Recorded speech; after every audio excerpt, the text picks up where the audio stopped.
Revolución cuántica.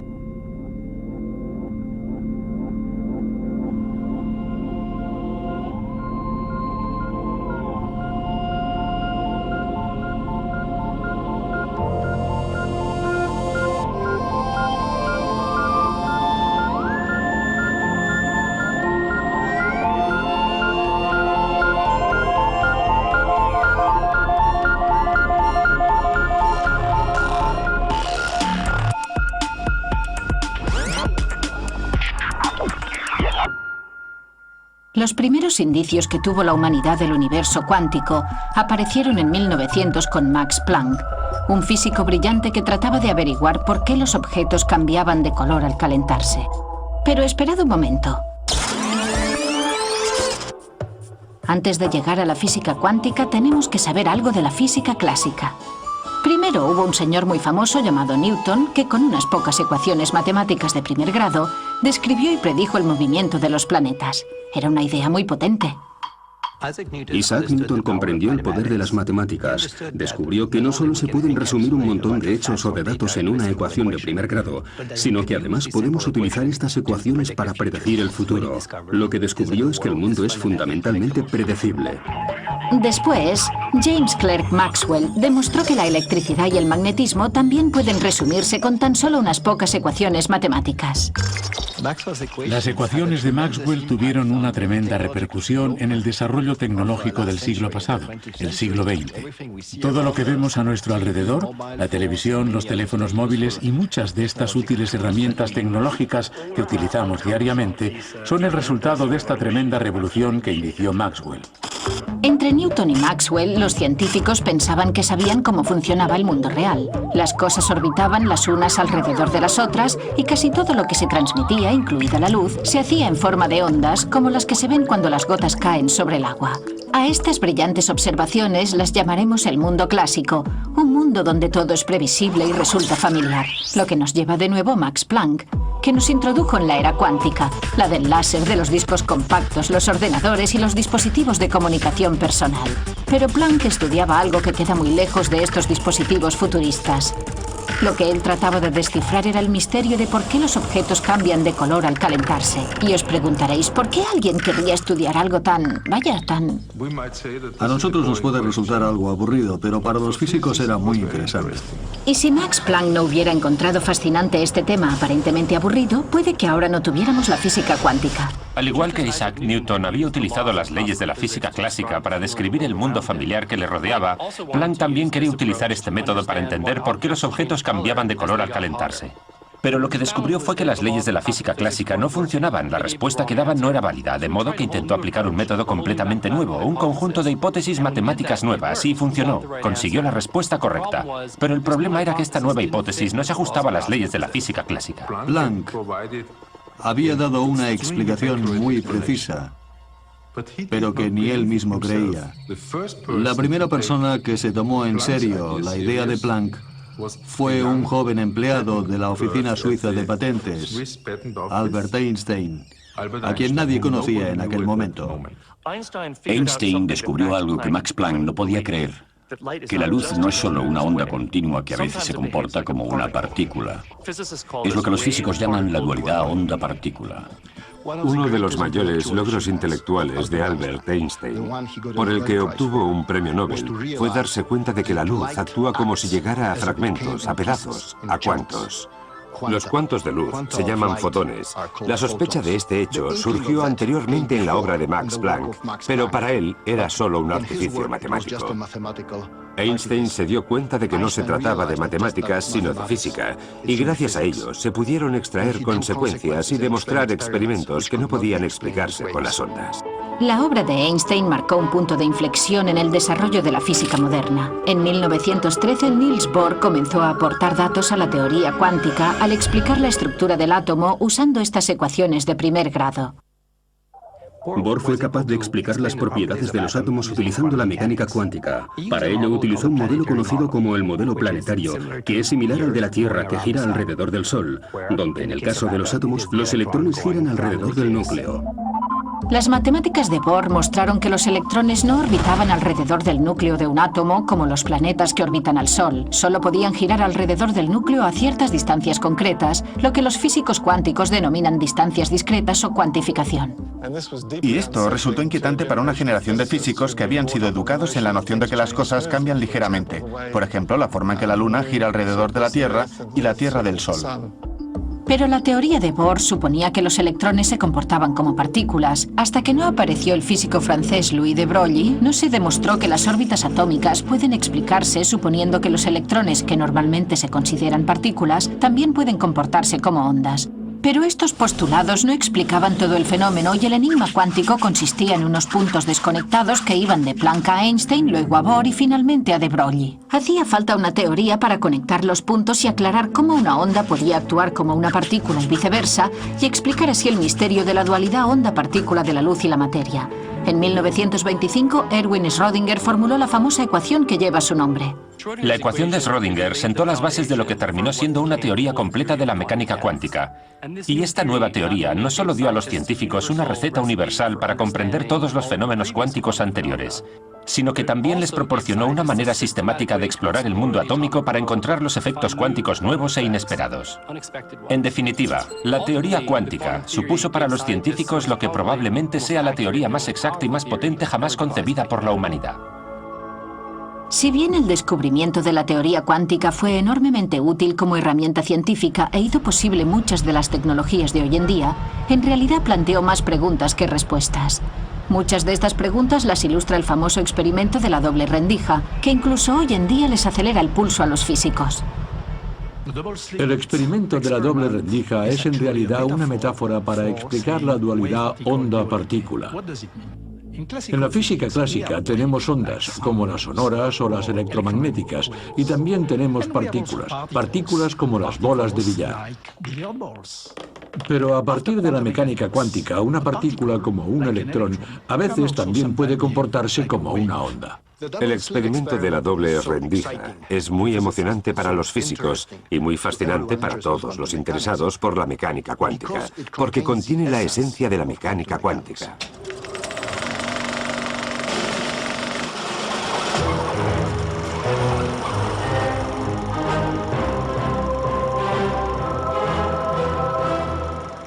Double-slit experiment. A beam of electrons strikes a baffle with two narrow parallel slits in it, and then a screen.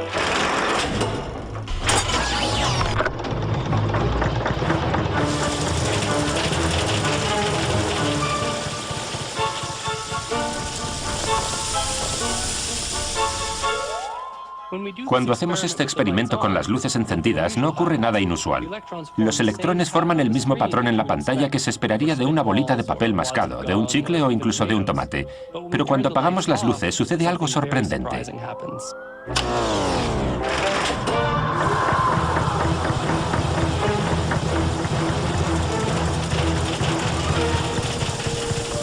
What one observes on the screen is a series of maxima and minima. Esta serie de máximos y mínimos se denomina patrón de interferencias.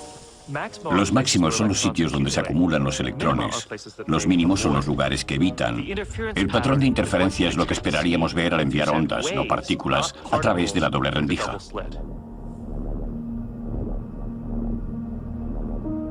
Lo que observamos en el experimento de la doble rendija se explica matemáticamente por la ecuación de las ondas de Schrödinger, que predice el patrón de interferencia observado. Pero la teoría cuántica no nos explica dónde está la partícula cuando pasa por las rendijas.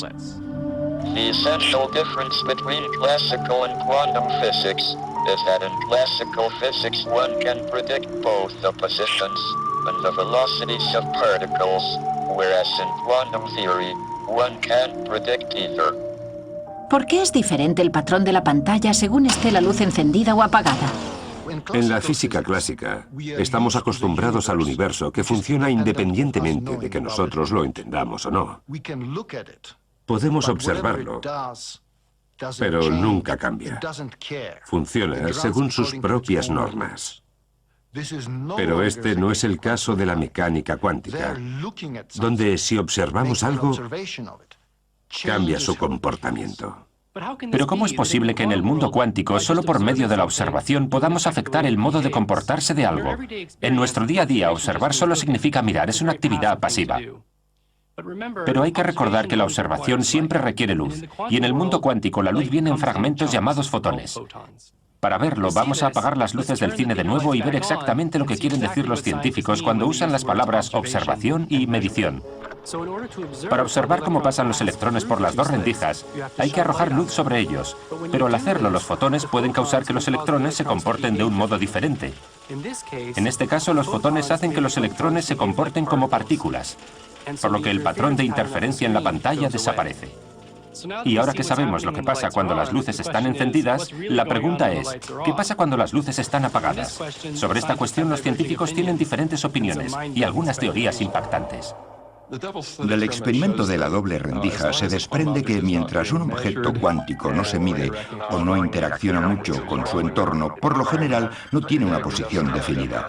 Normalmente se distribuye en muchas posiciones. Es lo que se denomina superposición cuántica. Los objetos cuánticos se comportan como si pudieran ser y pudieran hacer varias cosas al mismo tiempo. Los electrones pueden pasar por dos ranuras diferentes a la vez. Esto me recuerda a Yogi Berra, que dijo, cuando llego a una bifurcación en el camino, la cojo. Estas ideas radicales demostraron hasta qué punto las superposiciones cuánticas pusieron en tela de juicio la noción clásica de la realidad. Pero estas ideas inquietaron a muchos científicos, entre ellos a Erwin Schrödinger, quien se dio cuenta de que si se aplicaran las superposiciones al mundo cotidiano, darían lugar a predicciones extrañas. Para ilustrar este punto, concibió un experimento Gedanken. Un experimento Gedanken es un experimento mental, es decir, un experimento imaginario que nos permite centrarnos en alguna cuestión conceptual. Si realmente comprendemos una teoría, deberíamos ser capaces de decir lo que predice la teoría en cualquier tipo de situaciones, incluidas las que no se pueden llevar a cabo en un laboratorio. El famoso experimento mental de Schrödinger se conoce como el gato de Schrödinger. El gato de Schrödinger es una especie de parábola sobre la idea de la superposición cuántica. A Schrödinger le perturbaban las implicaciones de la teoría cuántica. Aparentes paradojas de la mecánica cuántica. Quería demostrar lo absurda que era la mecánica cuántica. Y para ello se le ocurrió un experimento Gedanken. Un experimento mental. La idea era la siguiente. Cogemos un gato. ¿Un gato? Un gato. Un gato con mala suerte. Y lo metemos en una caja. Totalmente aislado del exterior. En la caja también hay un martillo y una proleta.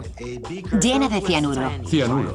Además, la caja también tiene un mecanismo de control accionado por un solo átomo que puede descomponerse radioactivamente. Cuando el átomo se descompone, el detector activa el martillo, de modo que se rompe el vial. Y se libera el cianuro. Y eso matará al gato.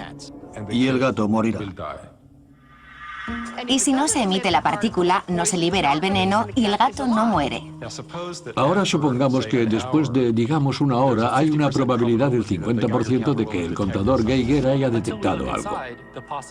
Hasta que no miremos dentro, existe la posibilidad de que el gato esté o bien vivo o bien muerto. Si creemos en la mecánica cuántica, el gato en ese momento se encuentra en un estado en el que está a la vez vivo y muerto.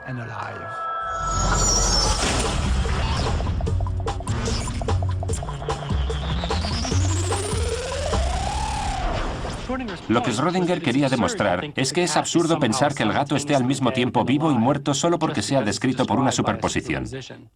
Y que del mismo modo debemos reconsiderar la idea de los electrones en superposición. Una de las respuestas que podríamos dar es que nos negamos a responder a la pregunta. Podríamos decir que la teoría cuántica es solo un conjunto de reglas para calcular dónde vamos a detectar la luz, y nada más. Es la escuela del cállate y calcula. Los físicos han dado todo tipo de respuestas, no hay un acuerdo general, y probablemente pasará mucho tiempo antes de que lleguen a uno. Ahora bien, mientras que los físicos pueden estar en desacuerdo acerca de si se debe tomar en serio la idea de que el gato está vivo y muerto a la vez, lo importante es que la superposición no se puede explicar en los términos de los conceptos clásicos, y eso es exactamente lo que hace que la mecánica cuántica sea tan intrigante. Al igual que a Schrödinger, a Einstein le seguía intrigando esta aparente paradoja. Einstein creía que se podría entender todo si se descubriera una teoría más exhaustiva, más completa. Para demostrarlo, se le ocurrió hacer un nuevo experimento Gedanken con sus colegas Boris Podolsky y Nathan Rosen en Princeton. Gracias a él, probaron que ciertas combinaciones o superposiciones de partículas pueden combinarse de un modo extraño y contradictorio que no puede explicarse con la mecánica clásica. El resultado es lo que se llama la paradoja Einstein-Podolsky-Rosen, o EPR.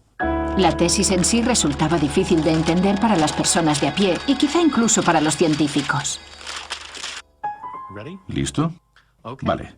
En una teoría completa, Hay un elemento que corresponde a cada elemento de la realidad. Una condición suficiente para la realidad de una cantidad física. Es la posibilidad de predecirla con certeza sin perturbar el sistema.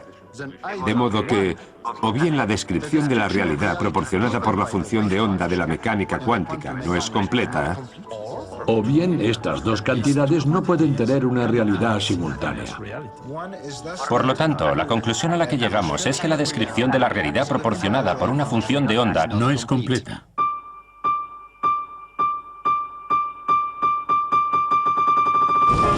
¿Qué significa esta afirmación tan compleja? Según la mecánica cuántica, es posible que dos partículas estén tan estrechamente entrelazadas que forman un solo sistema en el que ninguna de las partículas tienen un estado cuántico por sí misma. Lo que Einstein, Podolsky y Rosen hicieron fue coger un par de partículas así y separarlas muy lejos, tal vez a años luz de distancia. Luego, imaginemos que aquí hay un observador midiendo la partícula A, dándole así un estado que no tenía antes. La idea clave es que al realizar la medición, también se está determinando el estado de la partícula B, un estado que, según la mecánica cuántica estándar, no existía previamente. Para Einstein esto era imposible. ¿Cómo era posible que medir una cosa aquí afectara instantáneamente a algo que está a años luz de distancia? De modo que él y sus colaboradores concluyeron que el estado de la partícula B debía existir con anterioridad y que, por lo tanto, la mecánica cuántica estaba incompleta. La idea de medir una cosa aquí y que cambie algo que está muy lejos es lo que Einstein llamaría una espeluznante acción a distancia. Einstein creía que el mundo debía ser reconocible a la larga, que ahí fuera tenía que haber una realidad, y eso desafiaba la mecánica cuántica. Así no funcionaba. A Einstein no le gustaba esa idea que provocó su famoso comentario: Dios no juega los dados con el universo. Muchos de los físicos cuánticos iniciales, Einstein incluido, esperaban que una teoría más exhaustiva estuviera libre de las aparentes contradicciones de la mecánica cuántica. Algunos científicos incluso tenían la esperanza de que los elementos cuánticos extraños desaparecieran. Después de que Einstein introdujera en 1935 el concepto de lo que llamó espeluznante acción a distancia, fue el físico austríaco Erwin Schrödinger quien denominó este fenómeno en alemán Verschränkung, entrelazamiento en español. La cuestión es que Verschränkung es la mejor manera de llamarlo. Verschränkung es algo como esto, una conexión muy fuerte y bien definida, mientras que entrelazamiento suena a lazos, a algo no muy bien definido. Imaginémonos dos partículas entrelazadas como si fueran un par de bailarinas. Si las bailarinas no pueden verse o hablarse mientras bailan, es posible, aunque difícil, que vayan totalmente sincronizadas. Pueden hacerlo solo si han ensayado antes y saben cuáles son los movimientos que hay que hacer en cada momento. Einstein esperaba que las propiedades de las partículas entrelazadas se pudiesen describir de la misma manera, que la forma correlativa en la que reaccionaban los dos fotones ante cualquier medida posible se pudiera explicar al considerar que los resultados de la medición estaban predeterminados. Pero se equivocaba. Ahora sabemos que el entrelazamiento es una conexión entre partículas mucho más fuerte de lo que se puede alcanzar en la física clásica. Estas curiosidades cuánticas, de las cuales el entrelazamiento era la más extraña, desconcertaron a los investigadores durante más de un cuarto de siglo. En 1964, el físico irlandés John Bell diseñó un experimento para probar lo que Einstein pensaba que era imposible. La publicación de Einstein-Podolsky-Rosen de 1935 fue ignorada durante los primeros 30 años de su existencia. Entonces llegó John Bell y demostró que el entrelazamiento no se podía explicar con una teoría básica y sencilla. Esto dio lugar a experimentos fundamentales en los que se intentaba averiguar si la naturaleza estaba realmente loca, si realmente era tan extraña.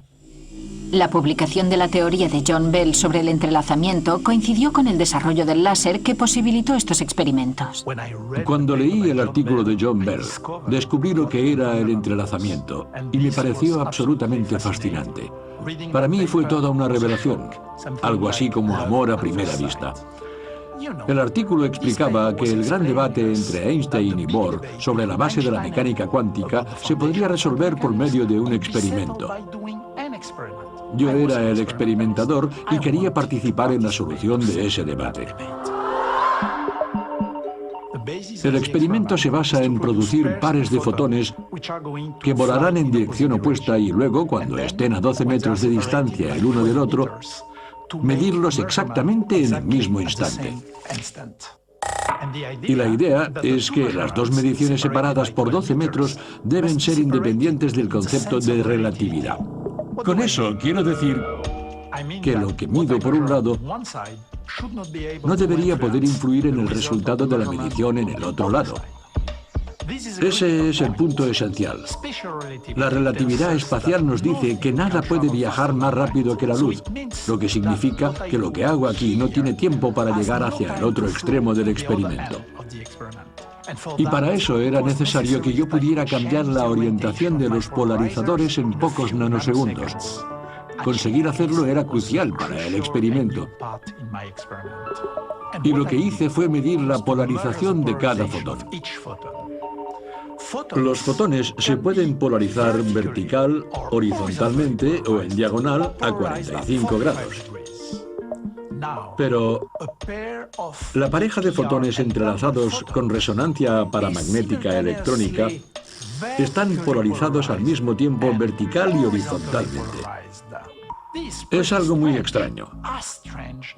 Tan extraño como el gato de Schrödinger, que está vivo y muerto. Y ahora la pregunta es, ¿cuál es el resultado de las mediciones? El resultado que obtuve fue lo que predecía la mecánica cuántica, que es que cualquiera que sea la dirección de la medición de un lado, si optamos por medir en la misma dirección en el otro lado, descubrimos que los dos fotones se alinean en la misma dirección. Esto significa que los resultados de las mediciones están estrechamente correlacionados, más que cualquier correlación concebible en la física clásica. Significa que cuando los dos fotones están colocados a 12 metros de distancia, continúan comportándose como un solo objeto. Einstein pensaba que eso no era posible porque significaría que hay una especie de espeluznante acción a distancia entre los dos objetos. Pero si queremos comprender el resultado del experimento, tiene que entrar en juego la espeluznante acción a distancia. Einstein never really understood the fundamental difference between classical and quantum theory. That is why he found it so difficult to accept things like the uncertainty principle. But quantum theory agrees with observation. God really does play dice with the universe. Antes de que llegaran John Bell primero y Alain Aspect después, lo único que podíamos hacer era discutir sobre la rareza de la mecánica cuántica. La ecuación de Schrödinger nos dice que un gato puede estar tanto vivo como muerto, y nadie sabe lo que eso significa, simplemente es extraño. Y estos argumentos se prolongaron durante décadas. Lo que hizo John Bell fue añadir algo de matemáticas y algunas cantidades al fenómeno cuántico, y lo que hizo Alain Aspect fue verificar esas mediciones en el laboratorio. Así pues, entre John Bell y Alain Aspect fuimos capaces de medir el extraño fenómeno de la mecánica cuántica. Los experimentos de Alain Aspect establecían que esos efectos cuánticos eran reales, aunque no quedaba claro cómo encontrarles el sentido con nuestro modo habitual de pensar. Lo que es más notable es que estos experimentos llevaron a una generación de científicos a preguntarse cómo pueden sernos de utilidad estas extrañas características cuánticas. La mecánica cuántica nos da una descripción increíblemente precisa de la conducta de la luz y de la materia. Este descubrimiento ayudó a los científicos e ingenieros del siglo XX a desarrollar todo tipo de tecnologías, como por ejemplo el láser y el transistor, que son el núcleo de nuestro mundo electrónico. Estos dispositivos cuánticos a una escala relativamente grande funcionan sin mostrar de un modo explícito los aspectos extraños de la mecánica cuántica. Estas tecnologías que nos resultan tan familiares son producto de la primera revolución cuántica. Pero ahora ha llegado una segunda revolución cuántica gracias a dos acontecimientos importantes. El primero es la capacidad tecnológica de controlar directamente la rareza del mundo cuántico, incluidas la superposición y el entrelazamiento. Y el segundo es el nacimiento de la era de la información. Así que aquí viene la información cuántica, o la IQ si estamos enviando un SMS. Lo que me hizo pensar en la información cuántica fue que en 1985 leí un artículo del físico estadounidense Richard Feynman, en el que hablaba de la posibilidad de que los ordenadores operaran sobre principios cuánticos. Fue algo totalmente revelador. Porque hasta aquel momento yo estaba más acostumbrado a pensar en la información en términos muy abstractos.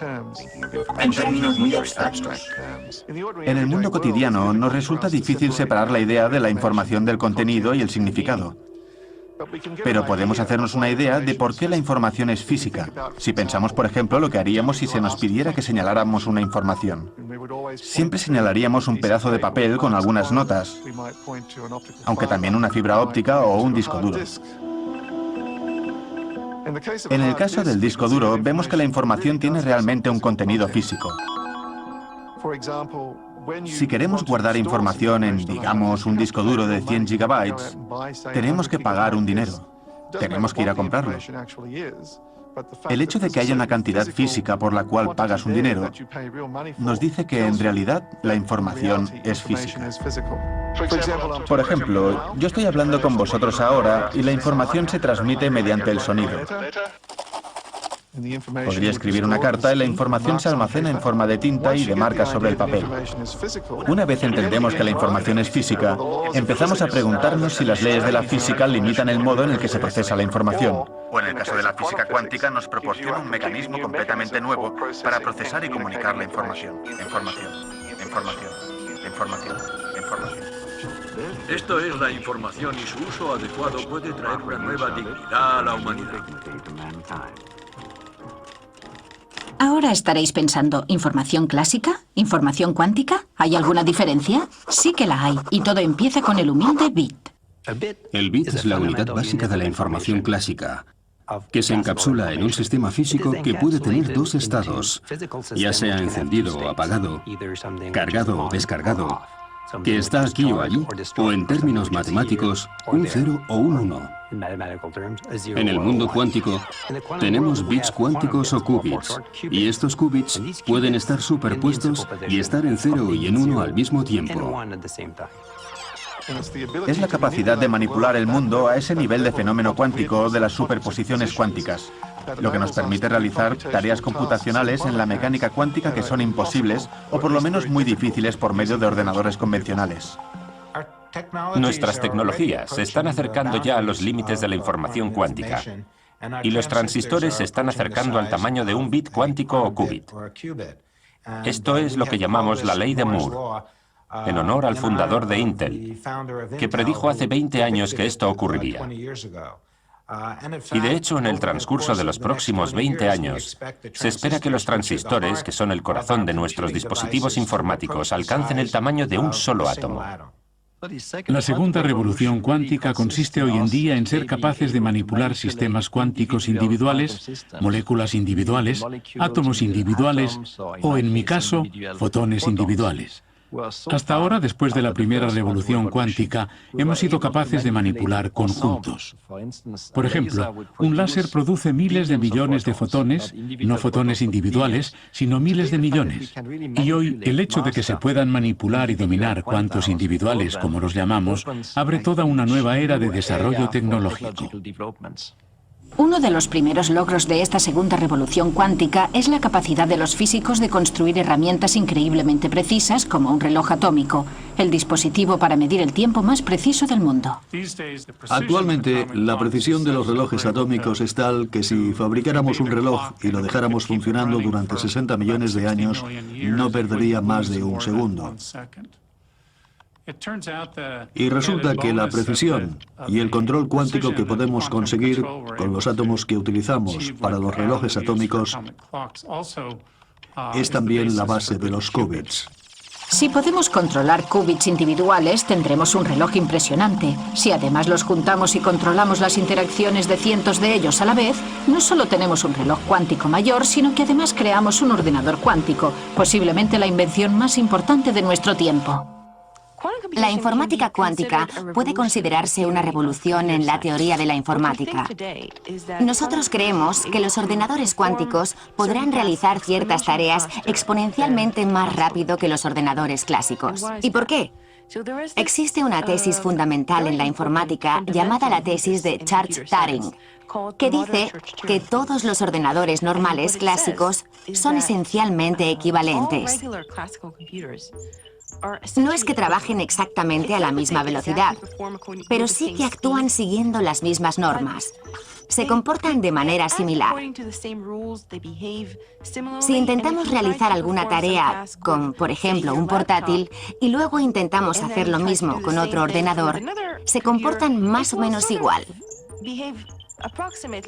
La computación cuántica es completamente diferente. No funciona igual. Quantum computers are based on the fact that the quantum state of a computer memory contains much more information than its classical description. El ordenador cuántico también será diferente en el sentido de que manipulará y almacenará bits cuánticos en vez de bits clásicos. Los bits clásicos pueden tener dos estados, 0 o 1. Los bits cuánticos pueden tener muchos estados. Y esta nueva variedad de posibilidades conduce a nuevos fenómenos tales como el entrelazamiento y la interferencia. Creemos que eso es lo que puede dar a un ordenador cuántico toda su potencia, estos nuevos fenómenos. Pero exactamente cuánta potencia más y con qué fin.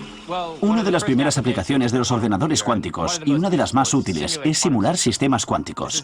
Seguramente no sea algo que la mayoría de la gente quiera hacer en casa, pero tiene unas aplicaciones potenciales enormes. Para entender la simulación cuántica es importante saber para qué necesitamos la simulación. Pensemos en un simulador de vuelo. ¿Para qué tenemos un simulador de vuelo? El simulador de vuelo es una caja que tiene un volante, una palanca, un cuadro de instrumentos, etc., y que se mueve hacia adelante y hacia atrás, arriba y abajo. Con él podemos simular el aterrizaje de un 747. ¿Y para qué lo queremos? Pues porque no queremos que nadie coja un 747 de verdad y lo aterrice hasta que no haya aprendido a manejarlo. ¿Me explico? Pues la simulación cuántica es lo mismo. Tenemos algunas moléculas grandes y complejas, como si fuera un 747 de moléculas, algo enorme, que tiene un comportamiento cuántico extraño y queremos saber qué hacer con él, pero no sabemos cómo controlarlo. No sabemos cómo obligarlo a hacer lo que queremos, así que lo que hacemos es simularlo con un ordenador cuántico. Por ejemplo, un ordenador cuántico podría ayudar a diseñar nuevos superconductores para que los trenes funcionen con levitación magnética, o nuevos medicamentos para tratar enfermedades. Podría ayudar a simular los átomos del medicamento para decirnos cómo se hace y cómo interactuará con otras sustancias químicas. Para los físicos, los químicos y los biólogos, todo esto es muy importante. La química de los átomos, el comportamiento de los materiales, todo dependerá de la mecánica cuántica y un ordenador cuántico puede simularlo a la perfección. Hay otros que prevén que las tecnologías cuánticas tendrán un papel diferente. La mecánica cuántica nos está dando las herramientas para detectar cosas mejor de lo que hemos podido hacer hasta ahora. Podemos detectar el mercurio en el pescado, la presencia de plomo en los juguetes. Quizá podríamos detectar bombas en la carretera. Con la mecánica cuántica podemos fabricar detectores más potentes, más precisos, más sensibles. Y si podemos hacerlos más compactos, en el futuro serán de uso general. Pero lo que causó la explosión de interés por la informática cuántica fue el descubrimiento de Peter Shor. Lo que hice fue demostrar que si se pudiera construir un ordenador cuántico, que es un ordenador hipotético que nadie ha logrado construir aún, sin embargo se podría utilizar para la factorización de números grandes. Si tenemos dos números, pongamos el 3 y el 5, y los multiplicamos, obtenemos el número 15. La factorización es el proceso inverso. Empezamos con el número 15 y queremos descomponerlo y decir que es, por ejemplo, 3 veces 5. Con el 15 es muy fácil. Se puede hacer de cabeza. Pero supongamos que cogemos dos números de 200 dígitos. Con mucha paciencia y un papel y un boli, podríamos multiplicarlos para conseguir un número de 400 dígitos, aunque los ordenadores lo hacen en un santiamén. Pero si cogiéramos el número de 400 dígitos y tuviéramos que encontrar los dos números de 200 dígitos que se han tenido que multiplicar para obtenerlo, no creo que pudiéramos hacerlo. Ni siquiera puede hacerlo el ordenador más potente del mundo. Es un problema imposible de resolver. El problema de la factorización se utiliza para codificar la mayoría de los mensajes secretos importantes que se envían hoy en día. Funciona de la siguiente manera. Cuando compramos algo a través de Internet, nuestro ordenador multiplica dos números de 200 dígitos para conseguir el número de 400 dígitos. De modo que si sabemos ese número de 400 dígitos, podemos codificar lo que queramos. Pero para decodificarlo, necesitamos saber los dos números de 200 dígitos y nadie puede extraerlos del número de 400 dígitos porque el problema de la factorización es casi imposible de resolver. El descubrimiento de Shor fue muy inquietante, porque básicamente lo que venía a decir era, dame un ordenador cuántico y podré craquear el método más común y más importante de codificar información secreta. Los gobiernos se toman la creación de un ordenador cuántico muy en serio. Es una amenaza. Puede descifrar muchos de los códigos de cifrado que se utilizan hoy en día, incluidos los utilizados en los satélites, en los bancos y en las tarjetas de crédito para proteger las comunicaciones. Pero así como los físicos teóricos vieron que un ordenador cuántico podría descifrar mensajes secretos, también se dieron cuenta de que los efectos cuánticos podrían utilizarse para crear los códigos más secretos del mundo, los códigos cuánticos, y proporcionar así un modo extremadamente secreto de mantener la información privada. En la criptografía clásica, por lo general se parte del supuesto de que el sistema es seguro porque el supuesto espía, no puede resolver un problema computacional difícil. La criptografía cuántica funciona sobre un principio diferente. Es imposible descifrar un código criptográfico cuántico si no se violan las leyes de la física. Con la criptografía cuántica es imposible espiar durante la transmisión sin ser detectado. Es lo que podríamos llamar el efecto del observador ruidoso. Es como cuando estás en una fiesta y escuchas la conversación de la pareja de al lado. Ellos saben, sin mirar siquiera, que los estás escuchando. La criptografía cuántica ya se está utilizando a un alto nivel para asegurar los resultados de las elecciones de Suiza. En este laboratorio hemos desarrollado la tecnología básica de la criptografía cuántica. Lo que asegura la criptografía cuántica es el enlace de fibra óptica que conecta el lugar en que se encuentran las papeletas con el lugar donde se encuentran los ordenadores del Estado. Y esa ha sido la primera aplicación pública y material de la información cuántica. La criptografía cuántica es solo una de las muchas potentes herramientas cuánticas que se están desarrollando e instalando en este momento. Pero la aplicación más fantástica y asombrosa es un fenómeno llamado la teletransportación cuántica. La teletransportación cuántica no tendrá nada que ver con lo que vemos en la ciencia ficción, porque de hecho no se transmite materia de un punto a otro. Lo que se transmite es la información cuántica. La teletransportación cuántica se hace posible gracias al entrelazamiento. Se utiliza el entrelazamiento de dos fotones para transmitir la información de uno hacia el otro. En 2004 hicimos un experimento de teletransportación cuántica a través del río Danubio. Colocamos un cable de fibra de vidrio que iba de una orilla a otra, separadas por una distancia de 600 metros. La fibra cruzaba el río a través de una alcantarilla, por lo que lo llamamos el experimento del tercer hombre, en referencia a la película El tercer hombre que se rodó en las alcantarillas de Viena, interpretado por Orson Welles. Esta es la única película donde la música la interpreta una cítara. Creamos estos fotones entrelazados arrojando un láser muy potente en un cristal especial, que hace que un fotón de alta energía pueda descomponerse en dos fotones de baja energía que luego se entrelazan. Enviamos uno de los fotones hacia el otro lado del río y el otro lo mantenemos en el sitio. Este fotón se encuentra con el tercero, el que será teletransportado. Al entrelazar estos dos, las propiedades cuánticas del tercero se transfieren a la partícula del otro lado del río y termina la teletransportación. La teletransportación cuántica es una de las manifestaciones más bonitas del entrelazamiento. Con la teletransportación cuántica tenemos algo, el estado cuántico o la estructura esencial de la materia, que desaparece en un lado y vuelve a aparecer en el otro lado sin ni siquiera existir entre medio. Pero el experimento de 2004 es Schnee von gestern, que quiere decir nieve de ayer, algo pasado. A la larga queremos llegar hasta los satélites y establecer la comunicación cuántica a escala mundial. Ahora conocemos el poder de la información cuántica, pero ¿qué se necesita para aprovechar al máximo el potencial de esta tecnología? ¿Qué hace falta para construir un ordenador cuántico?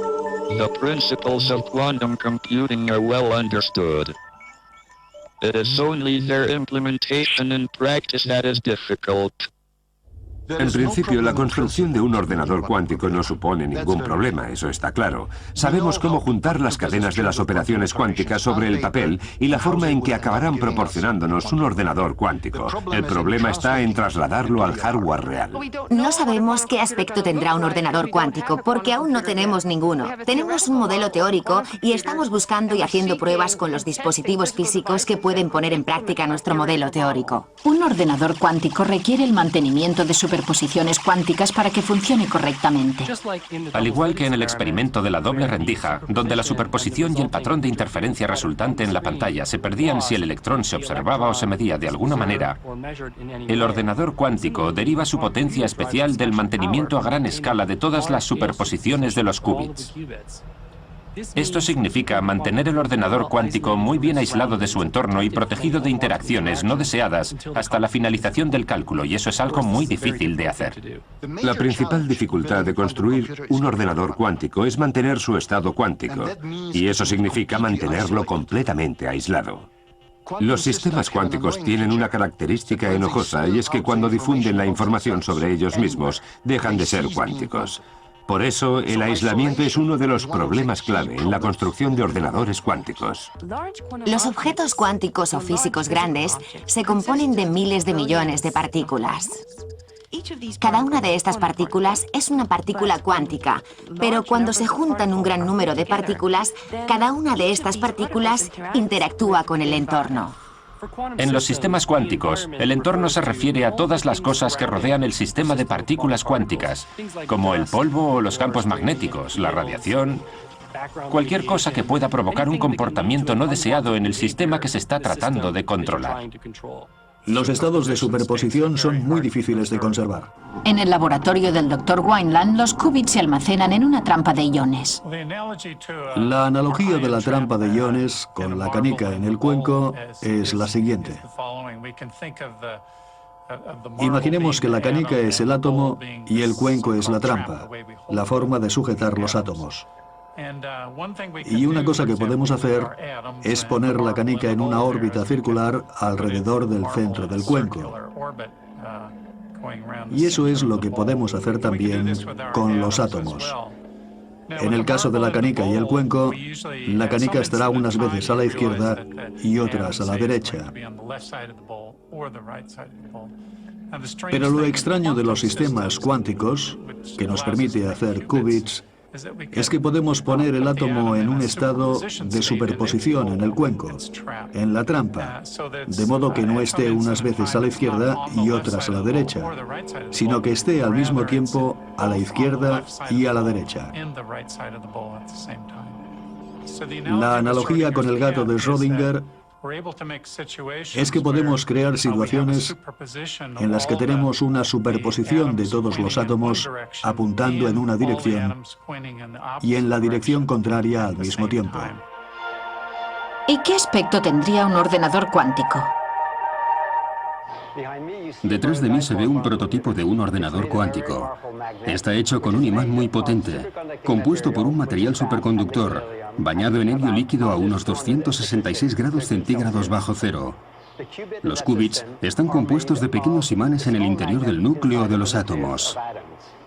Al final de la computación, utilizamos el campo magnético de estos qubits para poder leer la respuesta. Este ordenador cuántico en concreto tiene una docena de bits cuánticos o el equivalente a 1000 bits clásicos, que es lo que tenían los ordenadores de la década de los 50. Si somos capaces de construir un ordenador cuántico con unos 60 o 70 bits cuánticos, tendremos una máquina más potente que todos los ordenadores normales que hay en el mundo juntos. Hoy en día, los científicos están sobrepasando los límites de la teoría y la experimentación de la pizarra al laboratorio, aprovechando el potencial del misterioso mundo cuántico de la naturaleza, sentando las bases de nueva era de descubrimientos e innovación. Creo que los efectos de lo que estamos hablando pueden tener una enorme repercusión en la tecnología del futuro y en nuestro estilo de vida. Pero no me oirán decir exactamente lo que va a pasar. Sin embargo, creo que lo más importante de cara al futuro es que, ahora que estamos aprendiendo a hablar con los átomos en su propio idioma, en el lenguaje de la información cuántica, podemos hablar con ellos y tratar con ellos como nunca antes habíamos podido. Es dificilísimo predecir la repercusión de una nueva tecnología. Pensemos, por ejemplo, en el láser, que se inventó a mediados del siglo XX. ¿Quién podría haber predicho en aquel momento que el láser se iba a utilizar para reproducir CDs, para registrar el precio de los alimentos o para la cirugía ocular con láser? Yo creo que nadie podría haber previsto el impacto social del láser. Yo creo que la tendencia es siempre la misma. Se empieza con la investigación básica en un laboratorio, con una máquina grande y compleja que cuesta mucho dinero. Y si hay un mercado real, al final se obtiene un equipo pequeño y bastante económico. Con el ejemplo del láser pasó lo mismo. Los primeros láseres eran unas máquinas grandes, complicadas de manejar y poco fiables. Hoy en día, todos los reproductores de CDs o DVDs tienen un pequeño láser semiconductor que solo vale $1. Estoy totalmente convencido de que si los fotones, ya sean simples o entrelazados, tienen una aplicación real y un mercado, será posible hacerlos muy pequeños y baratos. En los años 50, los primeros ordenadores clásicos se hacían con finalidades muy concretas y aburridas, visto desde la perspectiva actual. El presidente de IBM llegó a decir en algún momento: "No creo que se vayan a vender más de un puñado de computadoras en todo el mundo". Nadie pudo prever que ahora podríamos estar esperando al autobús y hablando con un amigo al otro lado del mundo, buscando dónde poder comprar una pizza, viendo una película. Nos ha cambiado la vida. Sé que la informática cuántica es potente, nos abre todo un mundo nuevo para observar el universo y buscar información, y no tengo ni idea de cómo cambiará eso el mundo dentro de 20 o 30 años. Una oportunidad maravillosa de transformar la manera de funcionar la sociedad es utilizar líneas de transmisión superconductoras como eje para la transmisión de energía. Si podemos utilizar este efecto mecánico cuántico, que se puede utilizar, está comprobado, si podemos utilizarlo a gran escala para transmitir energía a través del continente, podríamos tener fuentes de energía renovable más eficaces, fáciles de diseñar y transmitir la energía allí donde se necesite. Espero que esto suceda pronto. De hecho, podría ocurrir muy pronto. Es verdad que la mecánica cuántica es muy extraña, pero también lo era la capacidad de volar de los humanos antes de que descubriéramos cómo construir aviones y cohetes para contrarrestar los efectos de la gravedad. Ahora estamos despegando hacia el futuro de la cuántica. Si entendemos cómo se comportan los átomos y las partículas elementales al nivel más íntimo y hablamos su mismo idioma, podremos domar esos cuantos salvajes. Podremos colaborar con ellos para construir nuevas formas de procesar la información, nuevas formas de informática y de comunicación que transformarán nuestras vidas de una manera radical. Esta manera de ver el mundo, de comprenderlo a la escala de la información cuántica, tiene el potencial de transformar cualquier tecnología que poseamos. Y transformándola y aprendiendo a hablar con esos átomos y partículas elementales, encontraremos nuestro sitio en el mundo cuántico. Please show me the way, baby.